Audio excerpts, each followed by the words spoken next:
আমাদের অনন্য স্টোরি সকল প্রকার পার্ট গল্প দেখতে আমাদের চ্যানেলটি সাবস্ক্রাইব করে পাশে থাকা বেল আইকনটিতে ক্লিক করে অল নোটিফিকেশন অন করে দিন।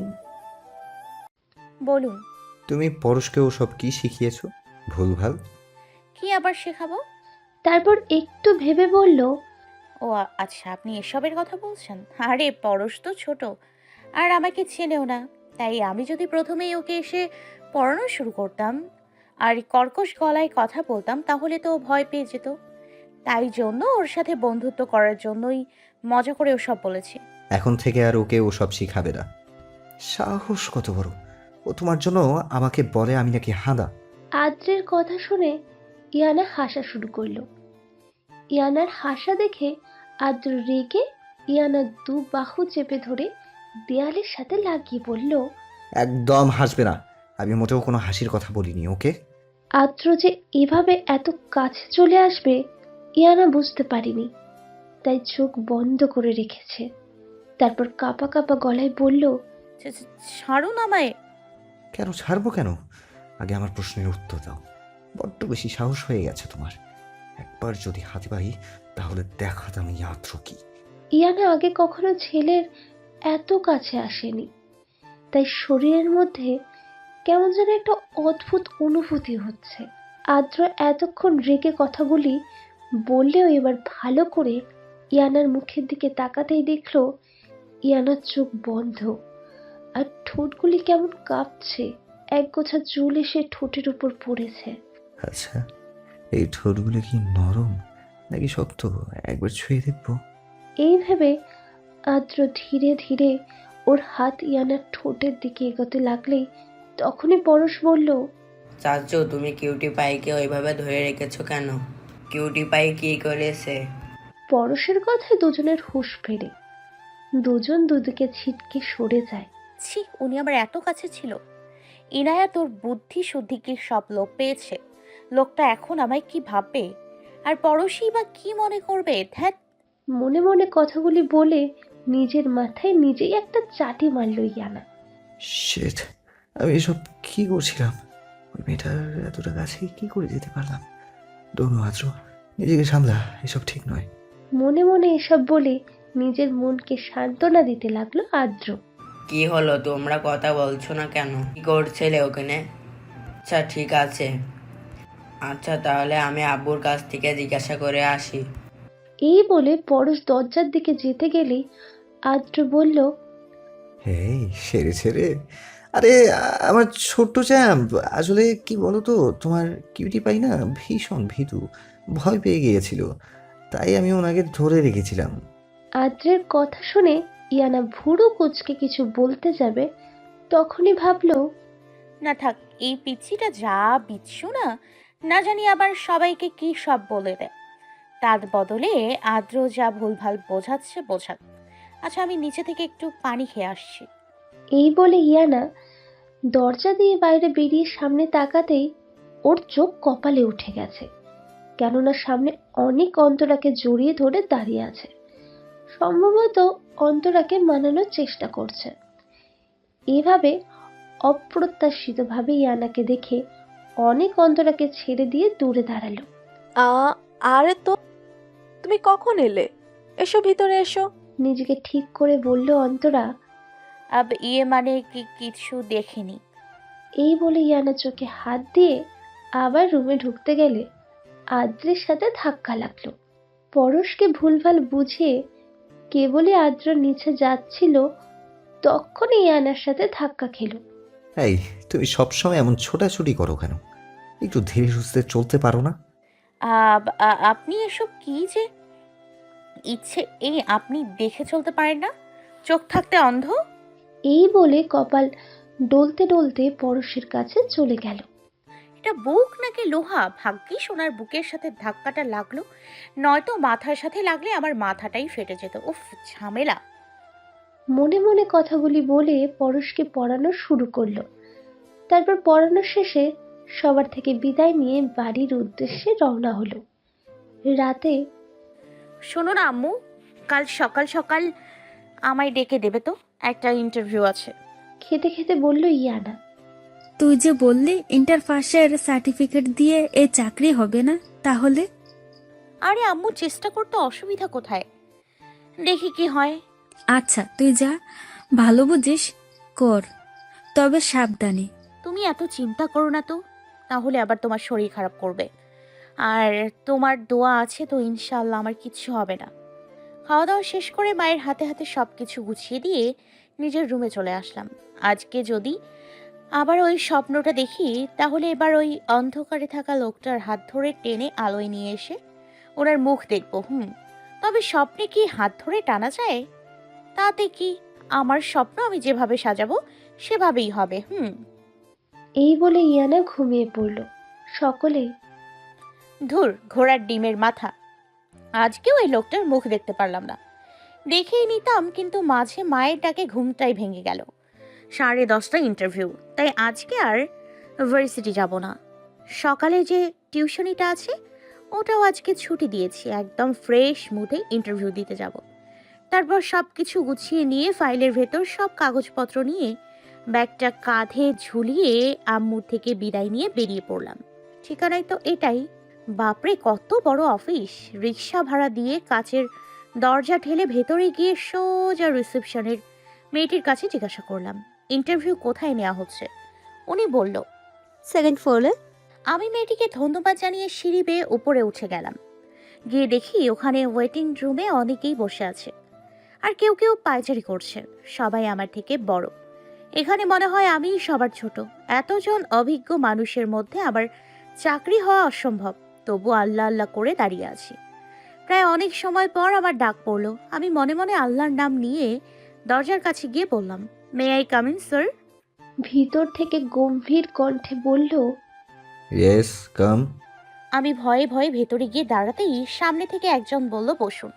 আমি মাথা উঁচু করে সামনের মানুষটাকে দেখে একটা শুকনো ঢোক গেলাম। এটা তো আদ্র। এখন আমি কি করব? এখান থেকে ছুটে পালিয়ে যাব? না না না, তাহলে এটা অভদ্রতা দেখায়। তাহলে কি করব? আমার ভাবনার মাঝেই একজন লোক বলল, কি হলো, বসুন। জি জি। এই বলে আমি চেয়ারে বসে পড়লাম। ম্যানেজার সাহেব, আপনি একটু বাইরে যান, আমার এনার সাথে একটু কথা আছে। আদ্র বলল, কি হলো? উনি ম্যানেজারকে বাইরে যেতে বললো কেন? কি করতে চাইছেন কি উনি? আল্লাহ বাঁচাও। মনে মনে বলল ইয়ানা। এই বলে ম্যানেজার বাইরে চলে গেল। আদ্র চেয়ারে নড়ে চড়ে বসে বলল, তা মিস ইয়ানা, আপনি এখানে, তাও আবার আমার অফিসে, কি চাই? চাকরি? দেখুন, আপনার সাথে আমার যা হয়েছে সেটা বাইরে, আর এটা অফিস। সো আমি আশা করব আপনি আগের করা কাজের সাথে অফিসের কাজ মিশিয়ে ফেলবেন না। হো শিওর। তা আপনার কাগজপত্র দেখি। আমি ভয়ে ভয়ে আমার হাতে থাকা ফাইলটা ওনার দিকে বাড়িয়ে দিলাম।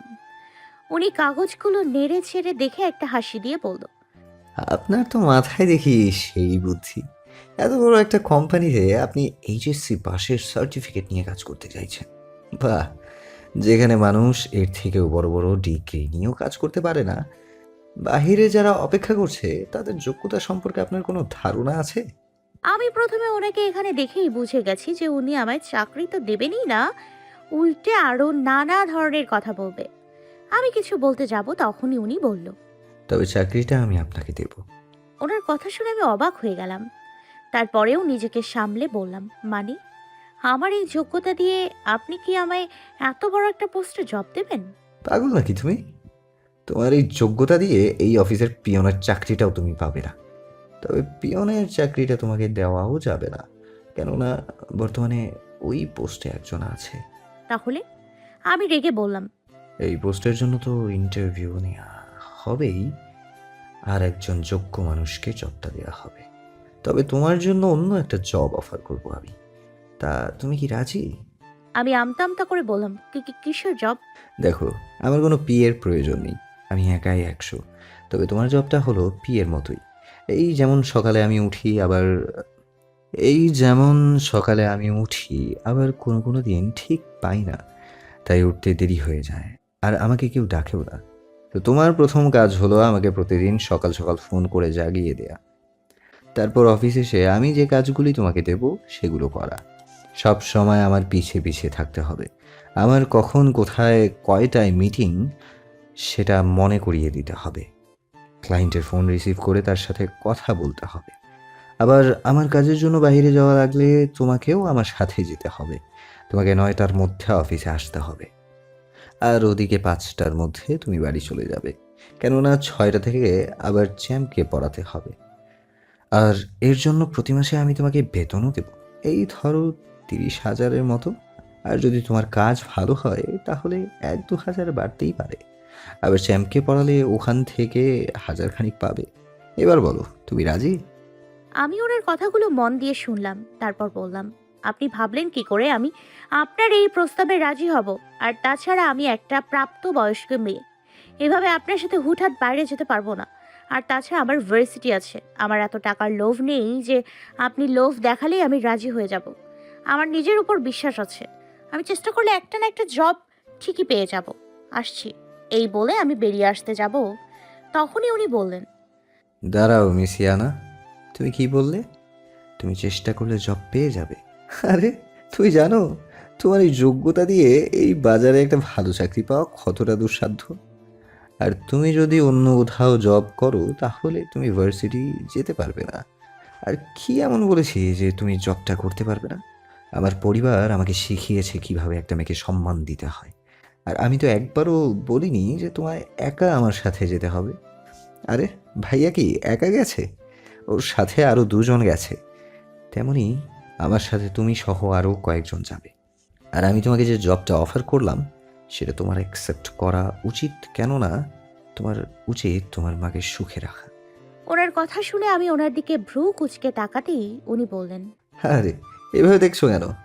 এটা ভেবো না যে আমি তোমার উপর নজর রাখছি। তুমি মা আর ভাবিকে বলেছিলে যে তোমার বাসায় তুমি আর তোমার মা থাকে, সেখান থেকেই জেনেছি।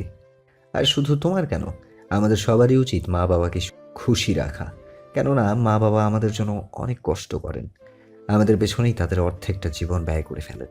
আর আমাদের উচিত বাকি অর্ধেক জীবনে তাদেরকে সুখে রাখা, মাথায় তুলে রাখা। এবার দেখো তুমি কি করবে। দয়া করছেন? না, আমি তোমাকে দয়া করছি না, শুধু সাহায্য করছি যাতে আমাদের দেশ থেকে একজন বেকার কমে। তোমার কাজটা অনেকটা ফ্রিল্যান্সিং এর মতো।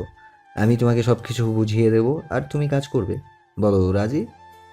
আমার একটু সময় লাগবে, ভেবে দেখতে হবে। ভাবো, তবে বেশি সময় নয়, সন্ধ্যায় উত্তরটা দিতে হবে। ওকে, এখন তুমি যেতে পারো। তারপর আমি ওখান থেকে চলে আসলাম। বাইরে এসে রিক্সা নিয়ে সোজা বাড়ি চলে গেলাম। ফ্রেশ হয়ে খেয়ে আম্মুর কাছে বসে আম্মুকে সব বললাম। দেখ, আমি তোর উপর কিছু চাপিয়ে দেব না। তোর যা ভালো মনে হয় তুই কর। আমার মাথায় হাত বুলিয়ে দিয়ে বলল আম্মু। আমি ভাবতে ভাবতে কখন যে ঘুমিয়ে পড়েছি বুঝতেই পারিনি। সন্ধ্যায় আস্তে আস্তে দিন আগের তুলনায় অনেকটাই ছোট হয়ে গেছে। 6টায় নাই বাজতেই সূর্যের আলো কমে যায়। আমি পরশদের বাসায় গিয়ে কলিং বেল চাপতেই আপু দরজা খুলে দিল। ভিতরে আসো। ফিসফিস করে বলল আপু। এত ফিসফিস করে বলার কি আছে, জোরে বললেই তো হয়। আমি কিছু না বলে ভেতরে চলে গেলাম। দেখলাম পুরো বাড়ি কেমন চুপচাপ। পরশ ঠোঁটের উপর হাত রেখে বসে আছে। আমি গিয়ে পরশের সাথে বসে জোরেই বললাম, কি হয়েছে, এভাবে বসে আছো কেন? হিস, কিউটি পাই, আস্তে কথা বলো, নয়তো বিপদে পড়বে। ফিসফিস করে বলল পরশ। কেন? পরশ কিছু বলবে তার আগেই কলিং বেল বেজে উঠল। আপু রান্নাঘরে আর পরশও ছোট্ট ড্রয়িং রুমে। কেউ না থাকায় আমি গিয়ে দরজাটা খুললাম। দেখলাম আদ্র এসছে। কি ব্যাপার, তুমি দরজা খুললে কেন? বাড়িতে কেউ নেই? পরশের মতো আমিও ফিসফিস করে বললাম, আছে কিন্তু ড্রয়িং রুমে নেই, তাই আমি খুললাম। আদ্র ভ্রু কুচকে আমার দিকে তাকিয়ে বলল, মাথাটা কি গেছে? এত আস্তে কথা বলছো কেন? কেন বলুন তো? সেটা আমি কিভাবে জানবো? রেগে বলল আদ্র। আমিও তো জানি না, বাড়ির সবাই এভাবে কথা বলছে, তাই আমিও বললাম। আমার কথা শুনে আদ্র কিছু একটা ভেবে বলল। এই বলে আমার পাশ দিয়ে হেঁটে ভেতরে চলে গেল। কি হলো ব্যাপারটা? সবাই এমন করছে কেন, আর আদ্র এভাবে চলে গেল কেন? ওনার সাথে তো আমার কথা আছে, সেটা না শুনেই চলে গেল। আমিও ভেতরে গিয়ে পরশকে নিয়ে ওর রুমে গিয়ে ওকে পড়াতে বসলাম। পরশের রুমে আসার পথে দেখলাম আদ্রের রুমের দরজা বন্ধ। কি হলো? উনি তো প্রতিদিন আমার সাথে ঝগড়া করার জন্য একদম ওত পেতে থাকে, তাহলে আজকে রুমের দরজা বন্ধ করে রেখেছে কেন? আচ্ছা পরশ, কি হয়েছে বলো তো? তোমরা সবাই এত আস্তে কথা বলছো কেন? আর তোমার চাচ্চু ওভাবে রুমের দরজা বন্ধ করে রেখেছে কেন? পরশ আমার কানের কাছে মুখ নিয়ে এসে বলল, চাচ্চু বাইরে বেরোবে না তো, কেননা বাইরে বেরোলে তো চাচ্চুকে ধরে বিয়ে দিয়ে দেবে। কে? রাগী দিদুন। এই রাগী দিদুনটা আবার কে? আরে তুমি জানো না, রাগী দিদু ভীষণ রাগী, তাই উনি রাগী দিদুন। কেউ জোরে কথা বললে উনি ভীষণ রেগে যায়। উনি তোমার কেমন দিদুন হন? তখনই অন্তরা রুমে ঢুকতে ঢুকতে বলল, আমাকে তো বলাই হয়নি, আসলে আমার ফুফি শাশুড়ি এসেছেন। উনি একটু রাগী কিন্তু মনটা অনেক ভালো। উনি এখন ওনার রুমে আছেন, ওনার কথাই বলছে পরশ। এই নাও মিষ্টি খাও। আর সেটা তো বুঝলাম, কিন্তু ওনার আশা দেখে আদ্র কেন দরজা বন্ধ করে রেখেছে? আর বলো না, আসলে কি বলো তো, উনি এসেই শুধু বলেন, আদ্র বিয়ে করছিস না কেন, বয়স তো আর কম হলো না, আর কয়েকদিন পর তো চুলে পাক ধরবে, তখন মেয়ে পাবো কই, এইসব বলে আর বিভিন্ন মেয়েদের ছবি দেখায়। যেহেতু উনি বাবা মানে আমার শ্বশুরেরও বড়, তাই আদ্র কিছু বলতেও পারে না, আবার সহ্য করতেও পারে না, শুধু রাগে কড়মড় করে। এই জন্যই রুমে দরজা বন্ধ করে বসে আছে। বিছানায় বসে বলল অন্তরা। আপনার ফুফি শাশুড়ি তো ঠিকই বলেছেন, আসলেই ওনার বয়স হচ্ছে, বিয়ে করা উচিত ওনার। তুমি বলো, তারপর দেখো কি করে। আচ্ছা তুমি পড়াও, আমি গেলাম। এই বলে অন্তরা চলে গেল। এই তো পাইছি একটা বুদ্ধি, আমার পিছে লাগা, এবার দেখাবো মজা। মনে মনে এটা বলে ইয়ানা পরশকে বলল, এই পরশ, একটা মজার গেম খেলবা পড়ার পরে? গেম? কি গেম? আমি খেলবো। আচ্ছা আগে পড়া শেষ হোক, তারপর আমরা দুজনে মিলে গেমটা খেলবো। ওকে? ওকে, ডান। এবার বুঝবে আদ্র চান্দু এই ইনায়া কি জিনিস। একটা মিষ্টি মুখে দিয়ে মনে মনে কথাগুলি বলে হাসলো ইয়ানা। পড়ানো শেষে ইয়ানার কথা মতো পরশ আদ্র রুমের দরজার সামনে গিয়ে দাঁড়িয়ে বলল, টিপাই, আমার কিন্তু কোনো দোষ নেই, কিছু হলে সব তোমার দোষ, কিন্তু বলে দেব যে সব তোমার প্ল্যান। পরশ চাচ্চুর চাম্প, তুমি না সাহসী, এত ভয় পাওয়ার কিচ্ছু নেই। তুমি শুধু দরজায় টোকা দিয়ে বলবা যে চাচ্চু দরজা খোলো, দেখো আমার হাতে কি, এটা বলে জেদ করবে। এটা না করলে উনি কিছুতেই দরজা খুলবে না। জানি এটা ভুল পদ্ধতি, তবুও ওনাকে কেস দেখানোর জন্য এমনটা করা। সাহসী না করছো যাচ্ছ, একবার রেগে গেলে আমার সাহস ফুস। পাপ্পার থেকে চাচ্চুকে বেশি ভয় লাগে। এটা বলে পরশ আস্তে করে আদ্রর রুমের দরজায় টোকা দিয়ে বলল, চাচ্চু দরজাটা একটু খোলো না, দেখো আমার হাতে কি। দিদুন নয়তো তোমার মাম্মামকে দেখাও চ্যাম্প, আমি কাজ করছি। ভিতর থেকে বলল আদ্র। দেখেছো চাচ্চু কাজ করছে, চলো তো চলো যাই, ডিস্টার্ব করলে রাগ করবে। ফিসফিস করে বলল পরশ ইয়ানাকে। আরে উনি ব্যস্ত না, উনি তো কেবল অফিস থেকে ফিরলো, তাই না? তাহলে এখন কিসের ব্যস্ত বলো, আবার ডাকো। তুমি একটুও কথা শোনো না। এটা বলে পরশ আবার আদ্রকে ডাকতে লাগলো। এভাবে বারবার ডাকায় আদ্র বিরক্ত হয়ে দরজা খুলে বাইরে এসে বলল, কি হয়েছে? ততক্ষণে ইয়ানা লুকিয়ে পড়েছে। পরশ আদ্রকে বাইরে আসতে দেখে পাশে তাকিয়ে দেখলো ইয়ানা নেই। পরশ চোখ বড় বড় করে আদ্রর দিকে তাকিয়ে বলল, এই দেখো আমার হাতে বল। এটা তো আমি দেখেছি চ্যাম্প, তুমি এটা দেখানোর জন্য আমায় ডাকলে। তোমার পড়া শেষ না? তাহলে যাও নিচে গিয়ে খেলো, ওকে? এটা বলে কেবলই আদ্র রুমে ঢুকতে যাবে, তখনই পাশের একটা রুম থেকে আদ্রের ফুপি বেরিয়ে এদিকে আসলো। আসলে ইয়ানা জানতো যে আদ্রের ফুপি এখনই বেরোবে। তখন অন্তরা বলেছিল যে উনি মাগরিবের নামাজ পড়ে, তারপর কিছুক্ষণ জায়নামাজের উপর বসে জিকির করেন, তারপর নিচে আসবে। আর ইয়ানাও সেই সুযোগটাই কাজে লাগালো। আরে আদ্র, তুই এসেছিস? আমি সেই কখন এসেছি, তোকে একবারের জন্য দেখলাম না। চল নিচে চল, কথা আছে। এই বলে আদ্রের ফুফি শরীফা বেগম নিচে চলে গেল। হয়ে গেল, যেটার জন্য রুমে ছিলাম সেটাই হলো। আদ্র বিরক্ত হয়ে ওর ফুফির পিছনে যেতে গেলে দেখলো ইয়ানা পরশের রুমের দরজার পিছনে দাঁড়িয়ে আদ্রকে দেখে হাসতেছে। তার মানে এটা ওনার কাজ। একবার হাতে পাই, তারপর দেখাবো মজা। ড্রয়িং রুমে শরীফা বেগম সহ কবির, আশা ও অন্তরা সবাই বসেছিল। তখনই পরশের হাত ধরে আদ্র নিচে নামলো। আদ্রকে নিচে নামতে দেখে বাড়ির সবাই তো হা করে তাকিয়ে আছে। আয় বস আমার কাছে। তা কবির ছেলের বয়স তো আর কম হইল না, আর কতদিন ছেলেকে বিয়ে না দিয়ে এভাবে বসায় রাখবি? অন্তরার মতো একটা লক্ষ্মী মেয়ে দেখে বিয়ে দিয়ে দে। সে কি রে আদ্র, এসব কি? তুই জানিস না বিয়ে করা ফরজ? এভাবে আরো নানা কথা বলে আদ্রকে জ্ঞান দিতে লাগলো। আর এদিকে আদ্র পারছে না এখান থেকে ছুটে চলে যেতে, চুপচাপ দাঁড়িয়ে কথাগুলো হজম করছে। ইয়ানা এক কোণায় দাঁড়িয়েছিল। আদ্রের করুণ মুখ দেখে ওর খুবই হাসি পাচ্ছে, তবুও দাঁতে দাঁত চেপে কোনো মতে হাসিটা দমিয়ে রেখেছে। কিন্তু শেষ রক্ষা হলো কই, মুখ ফসকে একটু জোরে হেসে ফেলল। ইয়ানার হাসি শুনে সবার চোখ ইয়ানার দিকে গেল। অন্তরা ইশারায় ওকে চুপ থাকতে বলছে। আদ্র রেগে লাল হয়ে ওর দিকে তাকিয়ে আছে, যেন কাঁচা চিবিয়ে খাবে।